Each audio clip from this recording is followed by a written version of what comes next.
प्यारे दोस्तों, एक औरत के साथ उसके पालतू घोड़े ने जंगल में ले जाकर ऐसी क्या हरकत की कि पूरा गांव हैरान रह गया। और उस औरत ने जंगल में ले जाकर घोड़े के साथ ऐसा क्या किया कि गांव वालों ने कहा कि इस औरत ने इसके साथ जिनसी ताल्लुकात कायम कर रखे हैं। दोस्तों, आज हम आपको इसी औरत के उस पालतू घोड़े का वाकया सुनाएंगे। बस आपने करना यह है कि ये सब जानने और देखने के लिए आपने वीडियो में हमारे साथ आखिर तक जुड़े रहना है। वीडियो में आगे बढ़ने से पहले कंफर्म कर लें कि आपने हमारा चैनल सब्सक्राइब कर रखा है। नहीं किया तो अभी सब्सक्राइब करें, साथ लगे घंटे पर भी जरूर क्लिक करें ताकि इसी तरह की इंफॉर्मेटिव वीडियो आप तक पहुंचती रहे। प्यारे दोस्तों, एक ऐसा मुल्क है जहां जानवर पालना एक आम मशगला है। यहाँ पर पालतू जानवरों के तौर पर ज्यादातर गधे और कुत्ते पाले जाते हैं, जबकि ज्यादातर इंडियन घोड़े पालने के शौकीन भी हैं। ताहम इस शौक को पूरा करना हर किसी के बस की बात नहीं है। दोस्तों, एक औरत ने जब घोड़ा पाला तो उसके साथ एक हैरान कर देने वाला वाकया पेश आया जिसने पूरे गांव को हैरत में मुब्तला कर दिया। यह वाकया जुनूब मशरिकी रियासत में पेश आया, जहां भाटिया चारण नामी एक नौजवान औरत रहा करती थी जिसकी उम्र तकरीबन 28 साल बताई जाती है। ये वाकया दोस्तों उस दौर का है जब यहाँ पर अंग्रेज हुकूमत किया करते थे, जबकि अंग्रेजों ने रियासत का इंतजामी उमूर यहाँ के राजा के हवाले कर रखा था। रियासत का राजा सख्त गिर इंसान था और अक्सर औकात अपनी ही रियाया पर जुल्म और सितम ढाता। एक बार का जिक्र है कि राजा ने शिकार का प्रोग्राम बनाया और इस मकसद के लिए उसने गांव भर से घोड़े मंगवाए। खूब रिसर्च के बाद राजा के आदमियों ने भाटिया चारण नामी औरत का घोड़ा मुंतखब किया, सिलेक्ट किया और उसे राजा के सामने पेश करके कहा, महाराज, ये घोड़ा इंतहाई आला नस्ल का है, इसकी तरबियत भी बहुत अच्छे तरीके से की गई है। दोस्तों, राजा ने जब घोड़े की तारीफ सुनी तो सवारी करके उस घोड़े की सलाहियतों को जांचना चाहा। सवारी करने के बाद रियासत का राजा भी उस घोड़े के गुण गाने लगा। उसने भाटिया चारण नामी औरत से कहा कि वो ये घोड़ा उसे बेच दे, जिसके बदले वो उसे मुंह मांगी रकम अदा कर देगा। मगर वो औरत ना मानी। उसने रियासत के राजा से कहा कि ये घोड़ा इतना कीमती है कि तुम सारी रियासत देकर भी इसे हासिल नहीं कर सकते। ये जवाब सुनकर तमाम दरबारी और खुद राजा भी हैरान रह गया। राजा ने भाटिया चारण से पूछा कि बताओ, इस घोड़े में ऐसी क्या खूबी है कि जिसकी वजह से इसकी कीमत इतनी ज्यादा है। जिस पर भाटिया चारण ने राजा से कहा कि वो अपने पालतू घोड़े के राज किसी को नहीं दे सकती। प्यारे दोस्तों, एक लंबी बातचीत होने के बाद जब राजा ने देखा कि भाटिया चारण घोड़ा बेचने पर राजी नहीं है तो उसने भाटिया चारण से उसका घोड़ा उधार मांग लिया और कहने लगा कि हम शिकार करने के बाद ये घोड़ा इसी हालत में तुम्हें वापस कर देंगे, क्योंकि ये घोड़ा हमें बहुत पसंद आया है। इसलिए हम चाहते हैं कि इस घोड़े पर बैठकर हम शिकार खेलें। प्यारे दोस्तों, भाटिया चारण ने राजा की बात सुनी तो उसने कहा, ठीक है, मगर मेरी एक शर्त है कि मेरे घोड़े को शाही घोड़े का खिताब देना होगा और उसकी देखभाल पर आने वाला मंथली खर्च अगले 1 साल तक अदा करना होगा। राजा उसके वजीर ने जब ये अनोखी शर्त सुनी तो हैरान रह गए। मशवरा करने के बाद राजा ने भाटिया चारण नामी औरत की ये शर्त मंजूर कर ली और कहा कि शिकार से वापस आने पर वो इस शर्त पर अमल दरामद शुरू कर देगा। प्यारे दोस्तों, भाटिया चारण ने राजा को अपना कीमती घोड़ा दे दिया। राजा उसे लेकर मुकर्ररा दिन शिकार करने जंगल पहुंचा। उसने घोड़े को रोकने की कोशिश की तो घोड़ा ना रुका और जंगल के घने हिस्से की तरफ दौड़ता चला गया। सिपाही और गार्ड्स भी हैरान थे कि इससे पहले तो राजा ने इतने घने जंगल में जाकर शिकार कभी नहीं किया, फिर वो भी राजा के पीछे पीछे चलते गए। घोड़ा काफी देर तक दौड़ता रहा और उन्हें जंगल के एक ऐसे हिस्से में ले गया जिससे कोई और वाकिफ न था, यानी जिस हिस्से को कोई और नहीं जानता था। यहाँ शिकार के लिए परिंदे और जानवर वाफर मिकदार में मौजूद थे। तरह तरह के जंगली फल भी थे और मीठे पानी के चश्मे बह रहे थे। देखकर राजा बहुत खुश हुआ। उसने जी भरकर शिकार किया। जंगली फल खाए, मीठा पानी पिया और वापस चल पड़ा। दोस्तों, महल वापस पहुंचकर उसने भाटिया चारण को वो घोड़ा वापस तो कर दिया, मगर वो उस घोड़े की जहानत से काफी मुतासिर हुआ, क्योंकि घोड़े ने राजा की मंशा के बिल्कुल ऐन मुताबिक काम किया। उसे जंगल के उस हिस्से में ले गया जहां पर राजा का मनपसंद शिकार बड़ी तादाद में मौजूद था। अब राजा को भाटिया चारण की बात पर यकीन होने लगा कि उसका घोड़ा वाकई बहुत कीमती है। वो जान चुका था कि कोई तो ऐसा नहीं है कि जिसकी वजह से भाटिया चारण ने घोड़ा बेचने से इनकार किया था। दोस्तों, सुबह होते ही राजा ने अपने खास सिपाही तलब किए और उन्हें ऑर्डर दिया कि वो भाटिया चारण और उसके पुरअसरार घोड़े का राज जानने की कोशिश करें। अब राजा के सिपाही भाटिया चारण के घर के करीब घात लगाकर बैठ गए और उस पर नजर रखी जाने लगी। कुछ ही दिनों की छानबीन के बाद उन्होंने नोट किया कि सुबह सवेरे रोशनी फूटते ही भाटिया चारण घोड़े पर सवार होकर जंगल की तरफ जाती है और थोड़ी ही देर में जब वो वापस आती है तो उसके हाथ में फलों से भरे हुए टोकरे होते हैं और वो उन्हें गांव के बाजार में बेचकर अच्छी खासी रकम कमा लेती है। जबकि कुछ सिपाहियों ने नोट किया कि कभी कभार फलों की बजाय भाटिया चारण जंगल से कोई जंगली जानवर भी शिकार करके लाती है और उसे बेच करके एक अच्छी खासी रकम हासिल कर लेती है। राजा के सिपाहियों ने जो कुछ नोट किया था वो आकर राजा को बता दिया, जिस पर वो हैरान रह गया। उसने भाटिया चारण को दरबार में तलब किया और उसकी वजह दरियाफ्त की, जिस पर भाटिया चारण ने बताया कि वो बचपन ही से जानवरों से बहुत ज्यादा मोहब्बत करती थी और जहां कोई भूखा जानवर देखती तो उसे खाना खिलाती। ये सिलसिला उसकी जवानी तक जारी रहा। एक बार वो जंगल से गुजर रही थी तो एक बुजुर्ग ने उसे ये घोड़ा दिया और कहा कि इसे तुम रख लो, ये तुम्हारे बहुत काम आएगा। तब से ये घोड़ा जंगल से उसे फल और गोश्त लाकर देता है और वो उसे बेच करके अच्छे खासे पैसे कमा लेती है।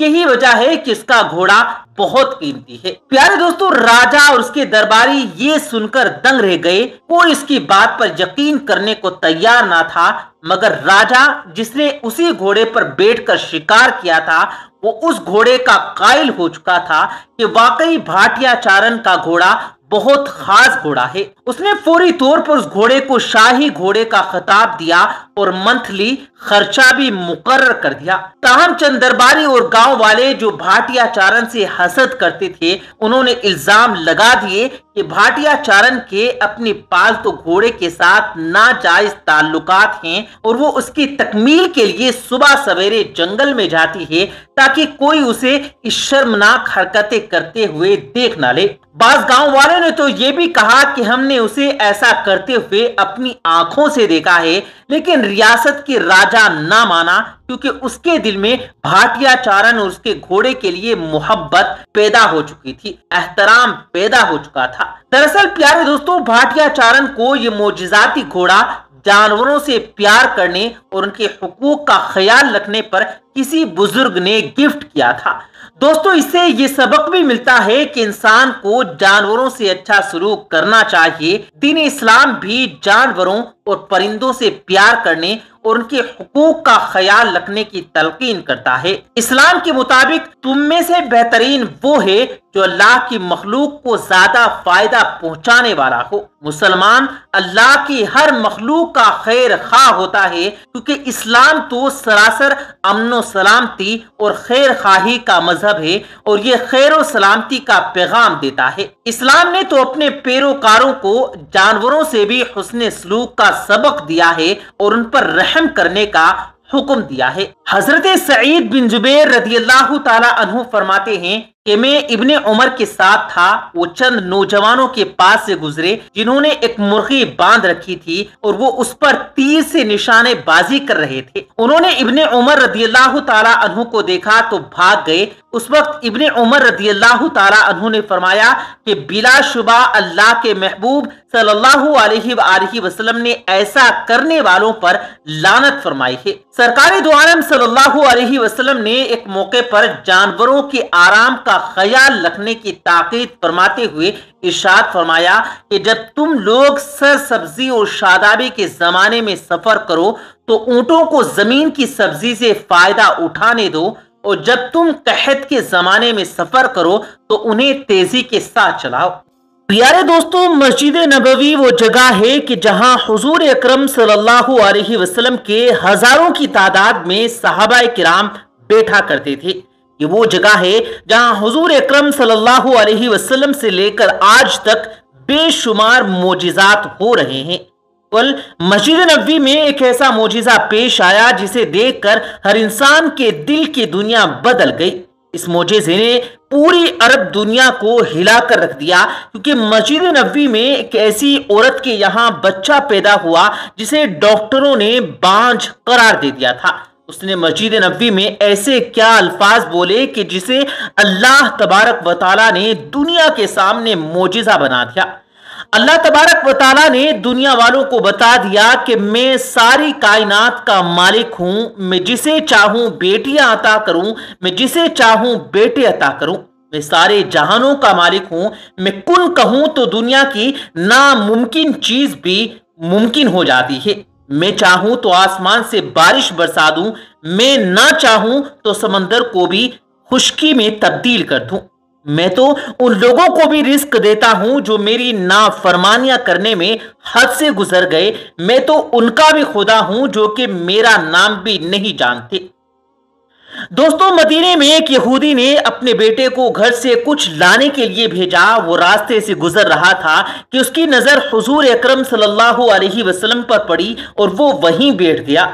بہت دیر تک حضور اکرم صلی اللہ علیہ وسلم کو دیکھتا رہا۔ لڑکے کا باپ گھر میں اپنے بیٹے کا انتظار کر رہا تھا کہ میرا بیٹا کہاں رہ گیا جو ابھی تک نہیں آیا۔ اب باپ کو انتظار کرتے کرتے سورج بھی غروب ہو گیا، مسلمانوں کی مغرب کی نماز بھی ہو گئی۔ بیٹا جب رات کو گھر آیا تو باپ نے پوچھا، اتنی دیر کہاں کی؟ باپ غصے میں کہنے لگا، تم بہت نادان اور پاگل ہو، میں نے کہا تھا کہ جلدی آنا، تم اتنی دیر کر کے آئے، تمہیں بازار سے سودا لینے کے لیے بھیجا تھا اور تم خالی ہاتھ واپس آ گئے۔ یہودی کا بیٹا کہنے لگا کہ سودا تو میں خرید چکا ہوں۔ باپ کہنے لگا، تم پاگل ہو، اگر سودا تمہارے پاس ہوتا تو مجھے دکھائی نہ دیتا؟ پھر بیٹا کہنے لگا، بابا آپ میرا یقین کریں، میں سودا خرید آیا ہوں لیکن آپ کو یہ دکھائی نہیں دے رہا۔ یہودی بیٹے کا باپ کہنے لگا، چلو چھوڑو، لگتا ہے کہ تم پاگل ہو گئے ہو۔ اب یہ بچہ روزانہ حضور اکرم صلی اللہ علیہ وسلم کو چھپ چھپ کر دیکھا کرتا۔ یہودی کا اکلوتا بیٹا تھا، یہودی اس سے بہت زیادہ پیار کرتا تھا۔ کچھ دنوں کے بعد یہ لڑکا بیمار ہو گیا۔ اس بچے کی بیماری روز بروز بڑھتی چلی گئی۔ یہ بچہ اس قدر کمزور ہو گیا کہ اس کے لیے کروٹ لینا بھی مشکل ہو رہا تھا، یہاں تک کہ اس بچے کی موت کا وقت قریب آ گیا۔ یہ بچہ ہر وقت حضور اکرم صلی اللہ علیہ وسلم کا نام لیتا اور روتا رہتا۔ یہودی کو جب اس بات کا پتہ چلا تو وہ بہت پریشان ہوا۔ وہ بھاگا بھاگا نبی کریم صلی اللہ علیہ وسلم کی بارگاہ میں حاضر ہوا اور کہنے لگا کہ آپ تو جانتے ہیں میں یہودی ہوں، مجھے آپ سے کوئی اتفاق نہیں، مگر میرا لڑکا آپ کے عشق میں کھو چکا ہے، وہ موت کے بہت قریب ہے، دن رات آپ کو یاد کرتا ہے۔ کیا یہ ممکن ہے؟ آپ اپنے دشمن کے گھر میں جا کر میرے بچے کو دیکھ لیں گے؟ کیا یہ میرے بچے کی آرزو آپ پوری کر سکتے ہیں کہ مرنے سے پہلے وہ آپ کا دیدار کر لے؟ میرے بچے کی کوئی بھی آرزو نہیں، وہ آپ کا نام ہی لیے جا رہا ہے۔ آپ صلی اللہ علیہ وسلم نے فرمایا، ابو بکر، عمر، عثمان، علی اٹھو، ہم اس بچے کی عیادت کے لیے چلے جاتے ہیں۔ تمام صحابی بھی اسے اپنا دیدار دیتے ہیں۔ آپ اور صحابہ کرام چلتے یہودی کے گھر پہنچے۔ اس وقت یہ لڑکا نیم بے ہوشی کے عالم میں تھا۔ جب حضور اکرم صلی اللہ علیہ وسلم نے اپنا دست مبارک اس کے سر پر رکھا تو اس کی آنکھیں کھل گئی، اس کے جسم میں طاقت آ گئی، ہلکی سی چہرے پر مسکراہٹ آئی، لب کھل گئے، مسکراہٹ پھیل گئی۔ حضور اکرم صلی اللہ علیہ وسلم نے فرمایا اب کلمہ پڑھ لو۔ یہ یہودی لڑکا اپنے باپ کی طرف دیکھنے لگا۔ یہودی کہنے لگا کہ میرا منہ کیا تکتا ہے، اب محمد بن عبداللہ جو کہتے ہیں وہ کر لو۔ لڑکا بولا یا رسول اللہ میرے پاس تو کچھ نہیں۔ آپ صلی اللہ علیہ وسلم نے فرمایا بس تم کلمہ پڑھ لو، میں جانوں اور جنت والا جانے۔ اس بچے نے کلمہ پڑھا۔ جب اس کے منہ سے نکلا محمد رسول اللہ تو روح اس کے جسم سے پرواز کر گئی۔ کلمے کے الفاظ اس کے اندر چلے گئے۔ بچے کی آنکھیں بند ہو گئی، لب خاموش ہو گئے۔ بچے کا باپ آپ صلی اللہ علیہ وسلم سے کہنے لگا محمد میں اور آپ ایک دوسرے کے مخالف ہیں، یہ لڑکا اب میرا نہیں رہا، یہ اسلام کی مقدس امانت ہے۔ نبی کریم صلی اللہ علیہ وسلم نے فرمایا ابو بکر ایک کندھا تم دینا، عمر ایک طرف تم ایک طرف عثمان، جبکہ علی ایک کندھے کو تم سہارا دینا۔ جب آپ صلی اللہ علیہ وسلم یہودی کے گھر سے نکلے تو یہ فرماتے جا رہے تھے اللہ تبارک و تعالیٰ کا شکر ہے جس نے میرے ذریعے اس بندے کو بخش دیا۔ اس بچے کی قبر تیار ہوئی، کفن پہنایا گیا۔ حضور اکرم صلی اللہ علیہ وسلم قبر کے اندر گئے، قبر میں کھڑے ہو گئے اور کافی دیر تک کھڑے رہے، پھر اپنے ہاتھوں سے اس کی میت کو قبر کے اندر اتارا۔ آپ صلی اللہ علیہ وسلم قبر کے اندر پنجوں کے بل چل رہے تھے، یعنی پورے پاؤں نہیں رکھ رہے تھے۔ کافی دیر کے بعد آپ صلی اللہ علیہ وسلم قبر سے باہر آئے تو چہرے پر تھوڑی سی زردی چھائی تھی۔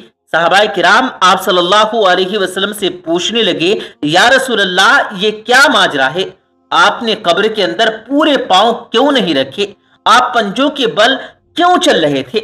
حضور اکرم صلی اللہ علیہ وسلم نے فرمایا کہ قبر کے اندر بے پناہ فرشتے تھے، مجھے جگہ نہیں مل رہی تھی کہ میں کس جگہ پاؤں رکھتا، میں نہیں چاہتا تھا کہ فرشتوں کے اوپر میرا پاؤں آ جائے۔ پھر صحابہ کرام پوچھنے لگے یا رسول اللہ آپ قبر کے اندر کیوں گئے؟ ہمیں کہہ دیتے ہم چلے جاتے۔ آپ صلی اللہ علیہ وسلم نے فرمایا میں نے اس لڑکے سے بولا تھا تمہاری قبر کو جنت بناؤں گا، میں قبر کو جنت بنانے کے لیے قبر میں چلا گیا۔ پھر صحابہ کرام نے پوچھا یا رسول اللہ آپ اتنے تھکے کیوں ہیں؟ آپ صلی اللہ علیہ وسلم نے فرمایا میں تھکا اس لیے ہوں کیونکہ فرشتے اور حوریں اس لڑکے کے دیدار کے لیے آ رہے تھے، یہ سب میرے وجود سے لگ کر گزر رہے تھے، یہی وجہ ہے کہ میں تھک گیا ہوں۔ دوستو اب آپ کو اس واقعے کے بارے میں بتاتے ہیں جس کا ہم نے شروع میں ذکر کیا تھا۔ یعنی دوستو اس وقت مسجد نبوی میں ایک ایسی عورت کے یہاں بچہ پیدا ہوا جسے ڈاکٹروں نے بانجھ قرار دے دیا تھا کہ وہ زندگی میں کبھی بھی ماں نہیں بن سکتی، لیکن اللہ تبارک و تعالیٰ کا کرنا ایسا ہوا کہ یہ عورت مسجد نبوی میں نماز پڑھنے کے لیے آئی۔ اسی دوران اسے درد زا شروع ہوا۔ مسجد نبوی میں موجود لیڈی ڈاکٹر نے جب اس عورت کا معائنہ کیا تو پتا چلا کہ اس عورت کے یہاں بچے کی پیدائش بالکل قریب ہے، اس لیے عورت کو مسجد میں موجود ہسپتال لے جایا گیا جہاں اس عورت کے یہاں ایک بیٹا پیدا ہوا۔ اس کے بعد بچے کو باب جبرائیل ہیلتھ سینٹر منتقل کر دیا گیا۔